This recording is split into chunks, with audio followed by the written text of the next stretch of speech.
All right, everybody. Let's see if we can do a little. Today's going to be the viewer hate mail. We're going to have fun with it, though. Because it doesn't. It annoys me, but I don't take it too personally because the internet's just full of idiots. You know, the internet's given a voice to people that, frankly, never had a voice, wouldn't have a voice, don't deserve a voice.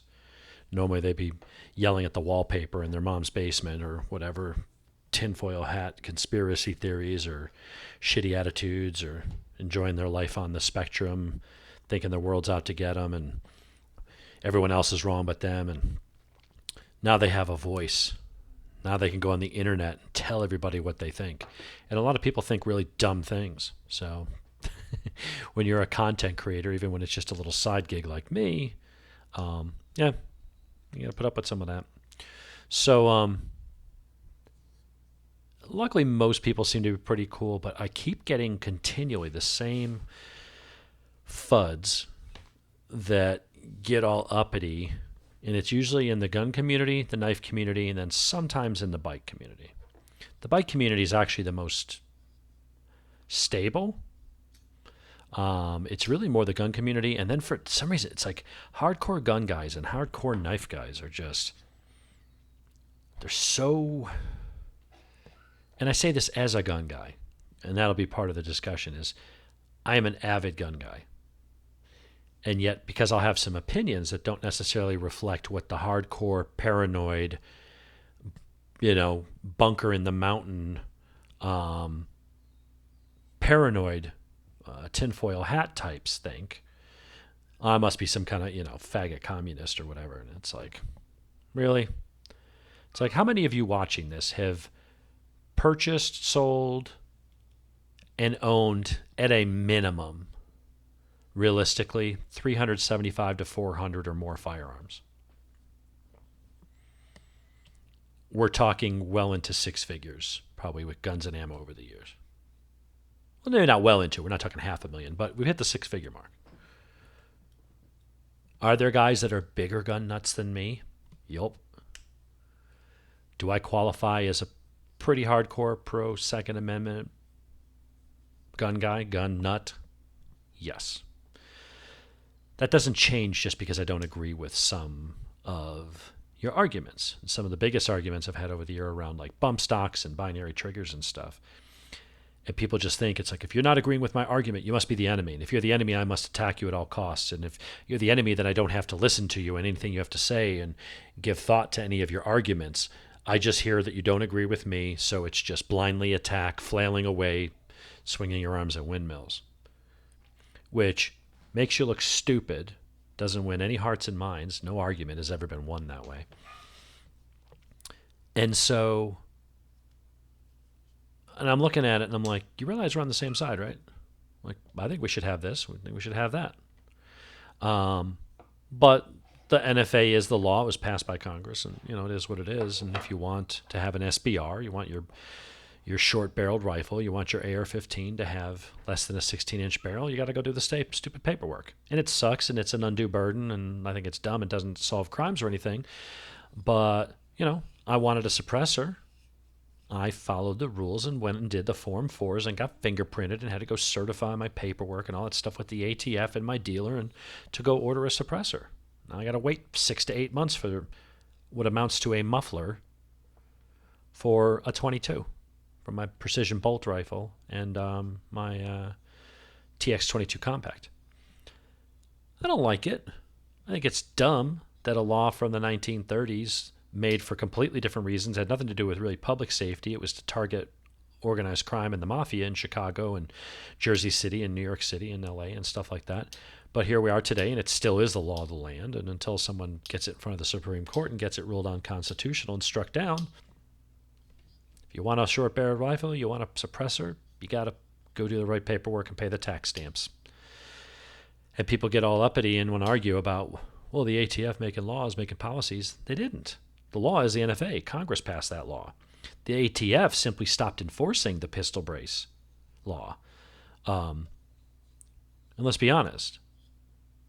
And I think that's the problem, is that I'm more honest than most gun owners. Most gun owners won't be honest with you on this point because they feel that, well, if you're being honest, well, kind of undercuts our argument. They don't want to do that. It's all about winning. No different than a leftist. Ends justify the means, even if it means being dishonest. And I'm like, well, I think we should have these things. I'm with you. I think it's a dumb law. I think constitutionally we should have suppressors. There's no reason why I can have a pistol of any length, but my rifle cannot be 14 inches. Must be 16 inches, which reduces the lethality anyway, and make the shorter the barrel, the less power the rifle makes. So there's no real practical reason for the law. But it is the law. It's been the law for 90 years now. So we haven't seen fit to strike it down, so shame on us. But when you've got people out there just basically, making up their own arguments and arguing against the ATF, you change the name on the rifle to pistol. It's still a rifle. All you did was shorten the barrel of the rifle. It means it's a short-barreled rifle. No, we're calling it a pistol now. It's still a rifle. I know it and you know it. And the ATF knows it. But you made your arguments and they said, oh, all right. And then you said, well, it'd be nice if people with only one arm, and they lean on the sympathy of the wounded vet, say, well, what if they want to shoot this AR-15? So what about a pistol brace that goes on the buffer tube? And it's not a stock. We're not calling it a stock. It's a pistol. And the ATF goes back and forth. All right, fine, we'll allow it. But don't shoulder it, because if you shoulder it, it's a rifle. Oh, no, we won't. Of course, people are doing that. And eventually someone gets it in front of the ATF, and the ATF says, well, technically you're not redesigning it. It's still a brace, even though it's just a brace with a flap of Velcro. And then a couple of years goes by, and they sell 10 million of the damn things to people with two functioning arms, like this guy, that sit there putting up countless videos on YouTube of us building basically SBRs without the tack stamp, shouldering them, and then we throw our binary triggers on them so that you're shooting 30 rounds. You empty a 30-round mag in 3 seconds kind of thing. You just go, and it's basically you have a full auto. No, it's not an auto. It does this differently. You've converted it into a full auto. The same thing with suppressors. Oh, it's a solvent trap. Changing the name of something, Dylan Mulvaney calling himself a woman doesn't turn him into a real woman any more than you calling it a pistol makes it a pistol. Or calling a completely threaded, baffled, chambered, assembled suppressor, but it doesn't have the bullet, it doesn't have the hole in the end for the bullet to come out. You have to take your drill and drill a hole in the end. Oh, it's a solvent trap. It's it's a fuel filter. You change the name on things so you can get around selling it and buying it and stuff, and you're basically just breaking the law. And then when you get caught, you sit there and whine about it. It's like, you're what you're doing. Don't play stupid. And so I tend to call gun owners out for that. I'm like, I think the rules are stupid, but they are still the laws. Well, it shouldn't be. It's against the Constitution, and an unconstitutional law is not a law that we should have to obey. Well, you can say that, but you're still going to get thrown in jail over it. So whether you think it's constitutional or not, it's you still lose your freedom. So you can be there's being right and there's being dead right. I use the analogy of you can be in the crosswalk in Georgia. State law says the cars must yield to you, always. You have every right to be crossing that crosswalk, and they have to stop. What if they don't? Well, the law says I'm in the right, so I'm going to keep walking because I'm morally right. Okay, but you could be under the front of a bus and dead. Are you willing to be dead right just to prove a point that I'm not going to budge? It's my right to do this. If it ends in your demise, or you're sitting in prison for 30 years and your wife loses the house and the kids are messed up and you lose your gun rights and you lose your right to vote even if you do get out of jail, was it worth it to have a 1-inch shorter barrel? Was that really worth it? Well, it's not about it's the moral of the... Are you really willing to die on that hill over a 1-inch barrel? And so I'm just a realist about things. I understand that there's things that are unjust and stupid and inane and counterproductive. But at the end of the day, it is what it is. And am I willing to lose my career and spend 15 years in prison, and I get out when I'm in my almost retirement age and I can't find work because I'm a approaching retirement age felon with a criminal record that can't pass a background check? Am I willing to put my retirement at jeopardy and my welfare for whatever's left of the rest of my life and put my wife in that situation? No. Would I be morally and constitutionally within my rights to do so? Yeah, but is it worth it? No. And I think because I'm honest about it, that pisses a lot of the hardcore. I think most people, if they sat there and said, look, am I really willing to give up my freedom and put everybody's lives at risk and welfare and all that stuff and risk losing the roof over your head because I wasn't willing to get rid of that type of gun, or I wasn't willing to do the $200 tax stamp and paperwork to get a legit suppressor rather than buying one off eBay as a solvent trap and thinking, yeah, that'll fool. It's like the guys that ride their motorcycles at 190 miles an hour running from cops, and they think because they put filmed on location in Mexico on closed course, that they think that if they put that legal disclaimer on their YouTube video, that somehow protects them. It doesn't. That can still be used as evidence in court. And you're going to say, oh, it was in Mexico. Well, let's see. Every plate is Georgia, which is 900 miles away from Mexico. And all the road signs are Atlanta. And I can see what exits down I-85 you're going. And it's Georgia State Patrol chasing you. It's like people just think because they change the name, like, I'm going to fool the establishment. No, you're just dumb, and they haven't noticed you or gotten around to doing anything about it, but it's not a sound legal defense. But I get a lot of hate from people because I just like, dude, I'm on your side. I just think your argument is weak sauce. You need a better argument, and there are better arguments to make. But no, you don't agree with me. You must be some kind of commie anti-gun faggot. And it's like, not gay, not a faggot. I probably have more guns than you do. Probably owned far more guns than you do. I probably have more ammo than you do. Shut up. You just, and I get it in the knife community too, man. And especially around the thing with China knives. Oh, China this, China that. And I think it's it's a lot of the same mindset as the gun guys. And I'm sure a lot of them are like the hardcore MAGA crowd, which I never was. I voted for Trump because he was a hell of a lot better than Hillary. He's largely pro-gun. He's certainly pro-business. He's certainly pro-military.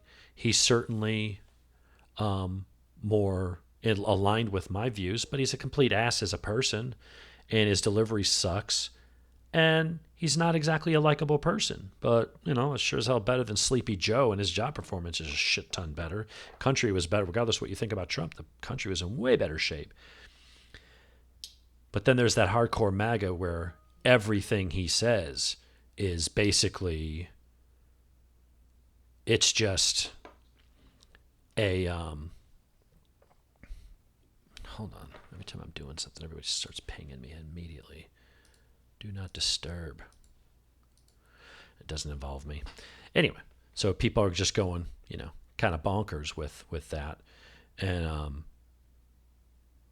they just followed everything Trump said. Oh, because he's anti-China. Talking about the China this, the China that. Trump is right about China in a lot of ways, but Trump's not as anti-China as you MAGA heads think. Trump makes a lot of money from China, business investments, and his properties over there. Trump talks a good game about being anti-China and, bringing jobs back to America. And that's all well and good, but he makes a lot of money off China too. And the reality is it's hard to do business without involving China. In the knife community, I've got, you watch my channel, I got a shit ton of U.S. knives, benchmades. I got a box of Spydercos. I've got a ton of Leathermans that I bought recently. I've spent hundreds and hundreds of dollars just in 2 months on Leathermans. Benchmades, microtechs, heretics, Guardian Tactical, Axial Gear, Great Eastern Cutlery, Case. I can go down the line. I've spent at least $10,000, $12,000 on knives in the last 6 years, just on what I've done for my channel. Buck. I've got tons of American knives. But you know what? Jack Wolf makes one of the finest knives, pocket knives you can buy. $350, S90V, incredible designs, titanium, absolutely exquisite. And he has them made in China to his specs. Civivi makes a fantastic knife. This is a $60 knife. You can't buy this in America. You can't make there is no American-made version of this in this quality with Nitro V steel, with micarta, expertly machined. I mean, fit and finish is top-notch, where you'd expect a $300 knife to be. Nobody makes this knife in America for less than $150. Maybe not for less than $200. I can buy it from $60 from the Chinese. They will load it into a CNC machine and they will crank it out, and it will be better built and better tolerances than anything but your most high-end hand-fit custom knives. For production knives, you will not beat the Chinese. I have a shit ton of bokers. I have a pile of Victorinox Swiss. And the bokers aren't the Chinese ones. They're all the ones made in Solingen, Germany, anywhere from $50 up to $300 that are made in the old factory where they've been making them for hundreds of years next to the castle or whatever. They don't make anything as nice as this anywhere near that price point. And so people look at the knife, how could you buy from China? And you're sitting there on your Chinese iPhone or your Chinese MacBook in your house drinking probably some shitty American Bud Light or something that was chilled in your Samsung refrigerator that half the parts in it are from China, that you went to the store to buy it, in the car that you have, that even if it's American made, a bunch of the parts in it and materials are from China, steel's from China. It's just something I just don't worry about. I don't care about. It's a knife. I have a ton, thousands of dollars of U.S. made knives, but I love a bargain. And they're not all cheap. Again, China, $350. You can go buy a $1,000 Chinese knife. And it will blow away anything you'll find on these shores in materials, quality, design, fit, finish. You're not going to beat them. They've got some really skilled people over there. They've got tons of raw materials. They've got the latest CNC machines and laser cutters and all that stuff. And they can make it down to thousands and thousands of an inch tolerances. And then they pay some guys to slap it together and put it together, assemble it. Does it need all the hand fitting? Does it need all that tuning that a handmade blade would be? I'm not saying anything wrong with a handmade blade, but not everybody wants to spend $800 on a handmade folding knife that they're going to bash around and drop in the parking lot and maybe lose it or something like that. Most people won't even want to do that with a $350 knife. But a $60 or $70 knife with Nitro V steel and beautiful machining and impeccable, perfect grinds, because it's not a guy doing it by hand and what did you say? And then and the edge is crooked or didn't sneeze or twitch or anything. Load it into a CNC machine and go boop, and out pops an absolutely straight, razor sharp, scalpel, perfectly cut blade. And then they pay someone to put it together with titanium fasteners and all the edges line up perfectly every single time. How can you not appreciate that? But you'll get these guys just sitting there screaming about it. Oh, China this, China that. And I know that they're the people that are sitting there with their MAGA hats on and everything's about America. I'm patriotic. I love my country. I think it's the best place in the world. Despite our faults, it's still better than anywhere else I'd want to live. But I'm also not one of these just everything's got to be black and white. Everything's got to be angry. Everything's in terms of us and the enemy. Yeah, I understand China in a lot of ways is our enemy. They're also a giant consumer of our products and our music, our movies, our sports, everything. If they cut us off, it would hurt much more than if we cut them off. But these are fantastic products. It doesn't mean I'm only going to have the cheap Next Tool, Chinese-made multi-tools. It's just $22 on Amazon. It's basic, seems pretty well made. I don't know how long it'll last, but it's $21. If it fits in your pocket, you got a little tool you use once in a while. Now, if you're a tradesman and you're doing lots of work and cutting wire and you need something more professional, that's where you get the $230 Leatherman Arc. Bought one of those too. Bought a Charge Plus, and I was like, I like this so much. The Arc is supposed to be even better than that. So I just paid for that thing. It was $150. I gave it to Jonathan, who's a tradesman, appliance sales, owns a appliance repair company, and he's always out working on stuff. And I'm like, here, you get good benefit out, brand new, take it. Just gave it to him. And I went out and spent $230 more and got this one. I buy American products all the time. But the newest shotgun I just bought was made in Turkey. Beautiful Turkish walnut. It's a Yildiz. Turkey's been making some guns for a long time. They're also a NATO member. They're also got all their NATO certifications and ISO as an arms maker for NATO forces. They're legit. Oh, it's Turkey. I wouldn't buy anything from those brown people. Shut up. Just shut up. When you talk like that, you sound like an idiot. You come off like a racist. I wouldn't buy from them. Why? Well, they don't look like us. That's what you're thinking. You're not saying it, but you're thinking it. You can deny it all you want. China makes good stuff, whether you like it or not. See, I got a Google Pixel Fold. It's a $1,900 phone. I'm pretty sure it's probably made in China. Your iPhone is. This $2,300 MacBook I'm recording on, that is too. And so seeing just the hatred and the anger, and it's never anybody where if there's another review site that's got way more subscribers than me and maybe has more experience than me and maybe knows something that I don't know, and I'm like, I'll go check, well, who is this person that's getting all mad and criticizing me? And I look, and it's never been any of those. It's always a nobody who's got a fake name, who has none of their own content. You don't know anything about them. You don't know their experience. You don't even know if they're a bot or a real person, let alone whether they actually know what they're talking about. But they just want to get on there and yell and rant. And it's like, dude, my channel's not for everybody. There are things I could do to make this channel much more appealing. But I do things that are interesting to me because I find that that's more genuine. You know, with my riding videos, that'd be the third topic. I'll get some, not as much as the guns and the knife bro, you know, hatred. Before we jump to that, you know, the other thing about not everyone wants to spend a ton of money on knives. I happen to have a good job. My wife has a good job. If I want to go buy a $1,000 knife, I could go right now and just go buy a $1,000 knife, and I don't have to budget for it. I can just do what I want. But I don't.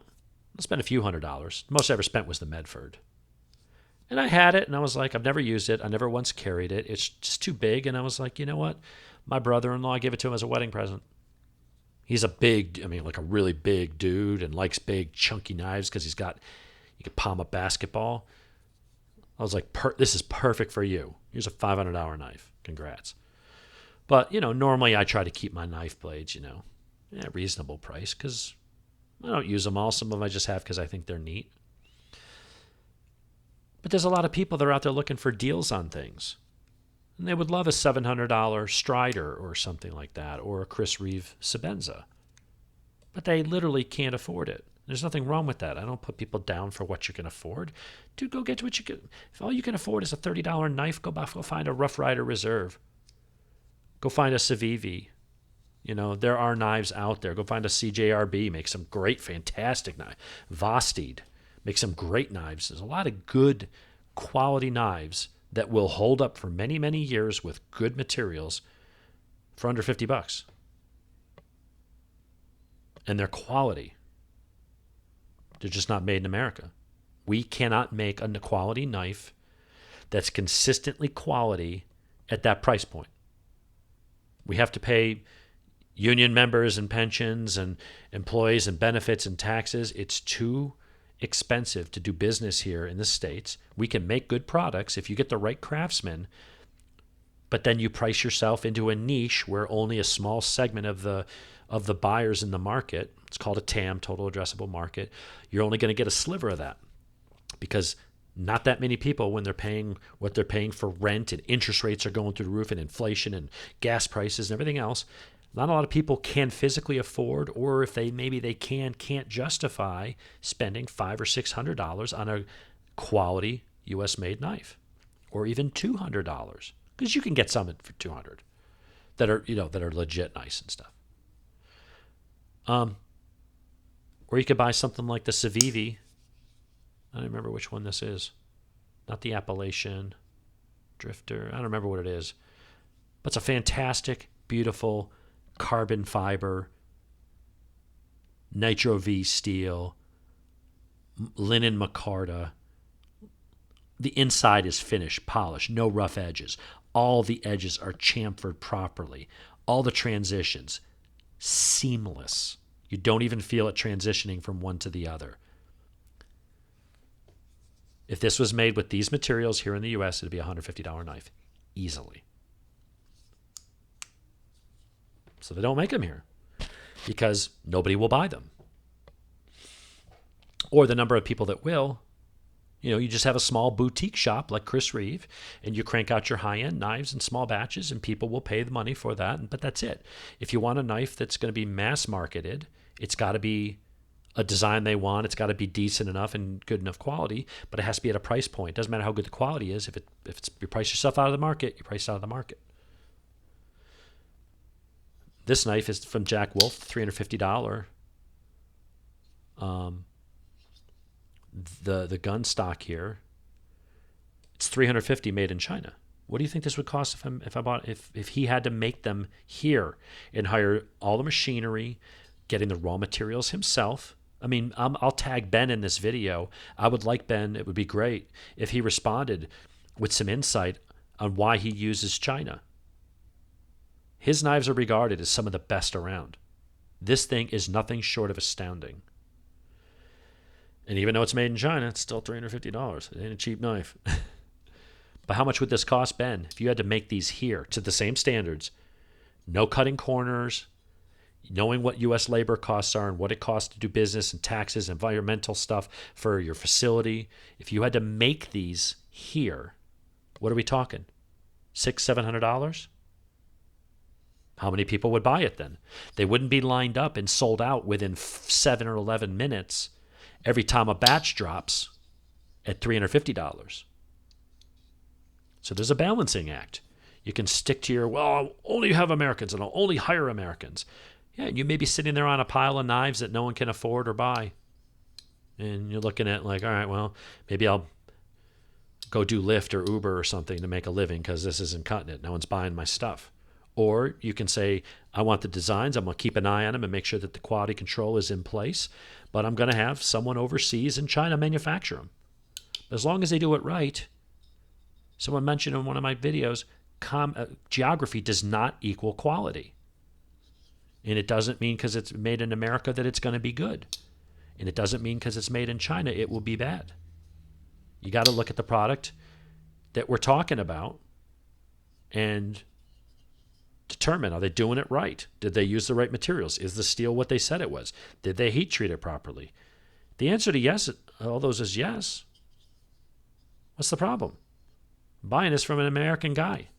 It was American, delivered on a ship from China maybe, but it was Americans that unloaded at the dock and put it on trucks and sent it to him, and then he's using American workers to ship it out, and American postal workers are delivering it, or FedEx or whatever. It's like, and everybody's making wages, and they're all paying payroll taxes and sales tax. It's like, even if a product didn't start here, there's still a whole bunch of Americans in the U.S. government and the IRS dipping their hand in the till and benefiting it from along the way. And it puts amazing quality knives in the hands of people like me that might otherwise not be able to afford it or just simply wouldn't buy it if it was $700, $800, $900. I was talking about, there's things I could do to make this channel maybe more appealing. And maybe I'm being stupid. Maybe I should consider some of those things. But I had someone the other day, first comment out of the gate, I'm driving a ZX14R up 60, which is an uphill, really curvy mountain road with really tight turns. And it's a 570-pound bike making damn near 200 horsepower at the wheel. It's a lot of weight. It's a rocket ship. You gain ridiculous speed, and then you got to get rid of that speed to get in the turn. It's a big, heavy bike. It'll do it, but it's a freaking workout. And he opens with, Americans can't ride for shit, and you're crazy. You don't know what you're doing. I'm like, all right, well, let me see your videos. Well, I don't have any video. Of course you don't. I was like, well, show me how it's done. It's one thing to criticize me and tell me I'm wrong. Okay, then show me what real riding looks like. Of course, they never have any of that.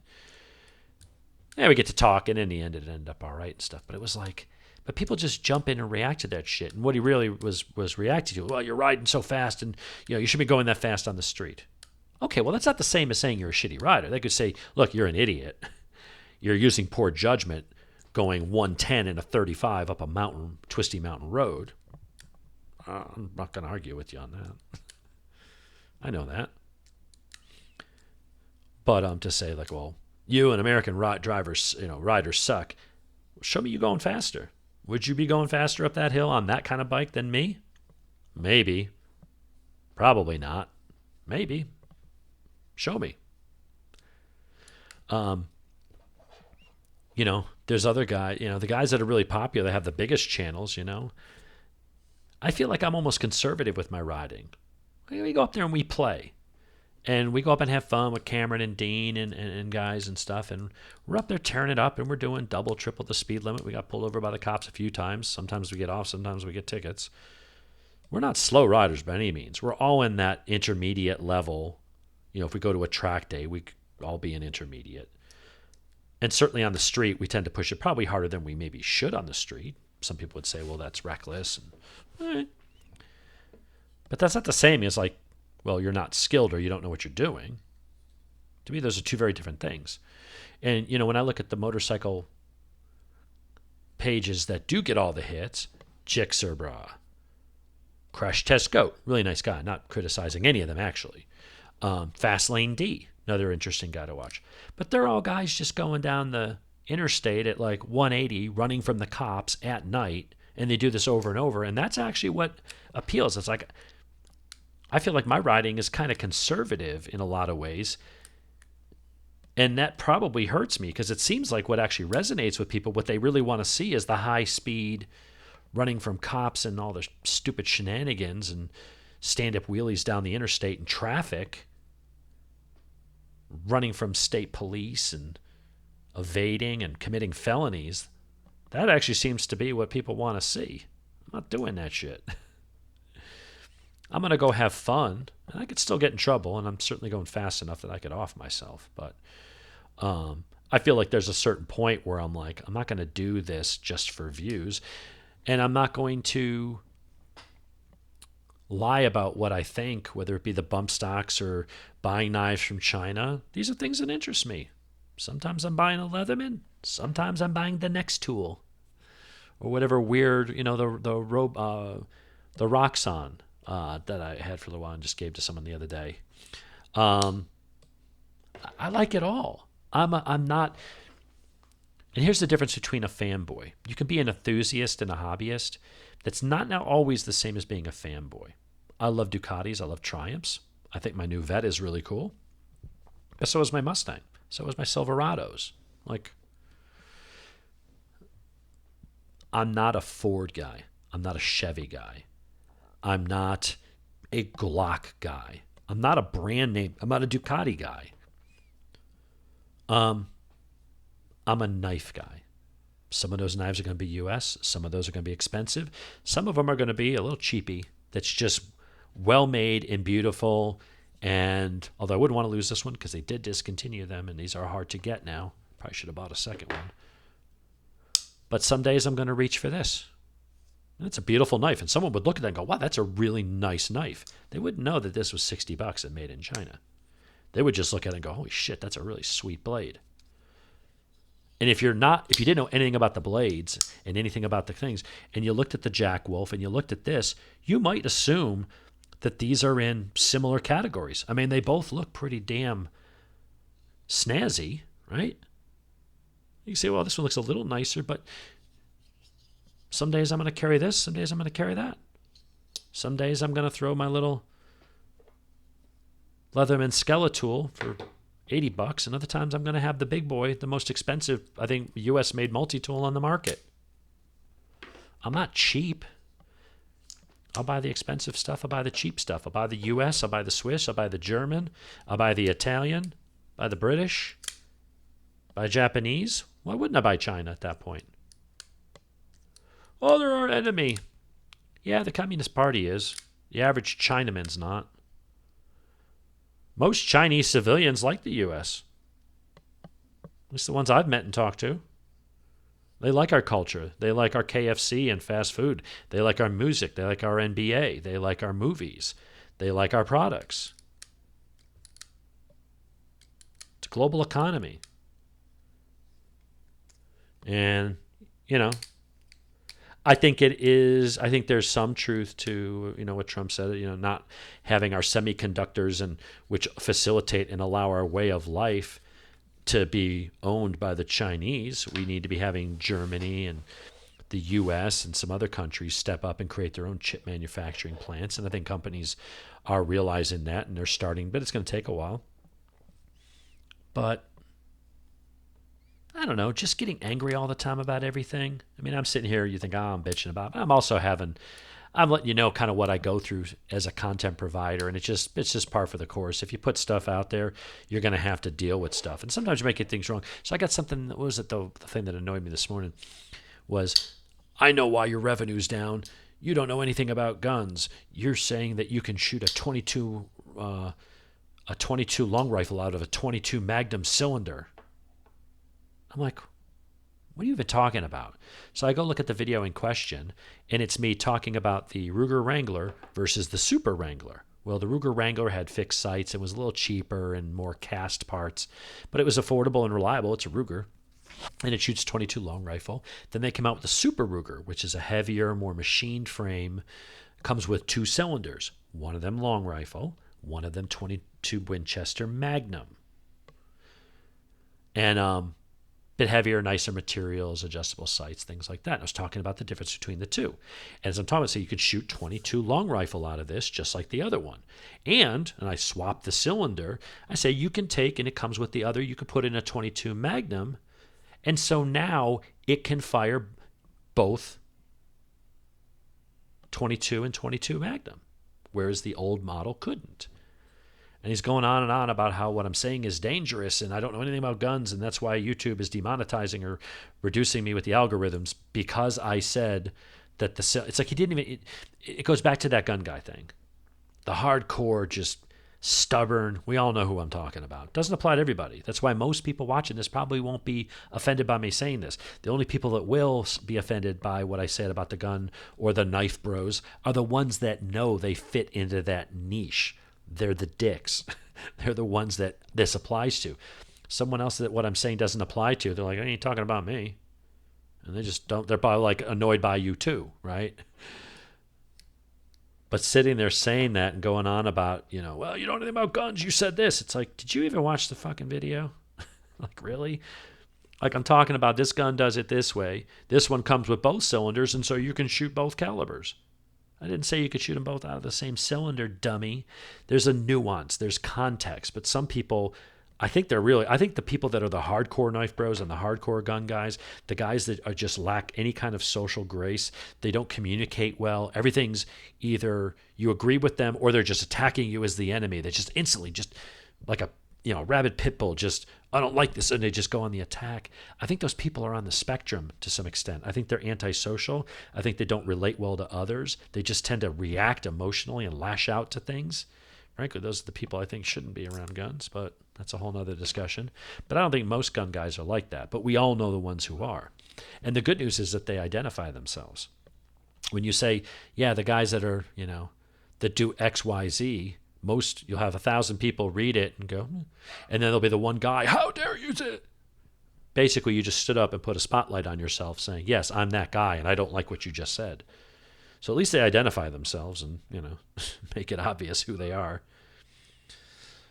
So, yeah, that's my angry viewer mail. It's really, it's kind of wacky.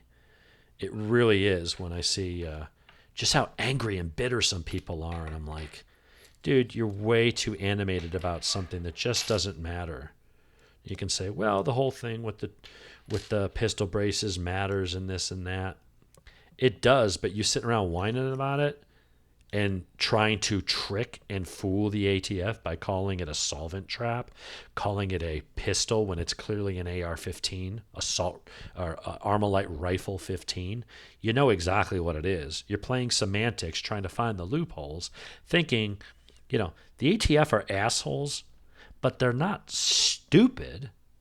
They know what an AR-15 is. And so they're looking at it and going, there's a law around short-barreled rifles. Well, you can have them, you just got to do the paperwork. If you take a rifle and you shorten the barrel, do the paperwork. Oh, the tyranny of this and that. Just shut up. I know you want what you want. I get that. I think we should have it too. But that's the law. If you care passionately, stop arguing with me on the internet about it. Go get your congressmen, get your senators, go get it in front of the Supreme Court while we still have a 6-3 majority, and change it. You've had 90 years. You've had almost a century to change the law. And you haven't. Stop whining about it. Either change the law or shut the hell up.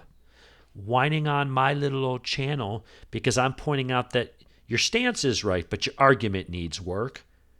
And so you must attack me and I must be some kind of communist anti-gun when I got more guns than you do? Shut up. You sound like an idiot. And you're not winning hearts and minds. And if you want to win people over to your way of thinking and you want to change legislation and you want more people to support your stance, you have to win hearts and minds. Just yelling at people and calling them commie faggots doesn't do anything. It shows you for the ignorant, uneducated bigot that you are. And it shows your inability to compromise. It shows your inability to look at a complex situation. It just makes you look stupid. And then people just want to distance themselves from you. They go, you know what? It's probably a good thing we have a law like that because idiots like you out there. You think you're out there fighting the good cause, being a patriot. You might be doing more harm to all of our cause than you realize. You might be the bigger enemy than Joe Biden. At least he's honest about what he's doing. We know he wants to go after gun rights and stuff. You're a tool because you claim you're on our side and you're trying to make things better, but in the end you might be making things worse. I'd rather deal with the enemy who identifies himself as the enemy, and I know who I'm fighting, why and how and all that, than the guy who thinks he's helping, but he's actually burning the damn house down in the process. So be quiet. Stop being idiots. Anyway, that's my response to viewer hate mail this week. I don't know what we're going to do for Dave's Garage, Dave's Saturday Morning Drive with Dave. It's raining and shitty today, but I think we're going to go out tomorrow. I'm going to see if Jonathan or Jimmy, see if I do the David Jimmy show or the David Jonathan show. I'm not sure. In the meantime, I'm going to enjoy my Chinese knives. You can all suck it because these are awesome. Both of them. Especially this one. Jack Wolf makes some sweet stuff. But it comes from China, so I guess he must be a communist too. Don't be that guy. You sound like an idiot. Not you, Ben. I love you. I mean, I don't love you, but I love your product. So anyway, relax, guys. Enjoy. Don't take life too seriously, and stop taking yourselves too seriously. Just don't be that guy. Life's too short. Take it easy. We'll talk to y'all later.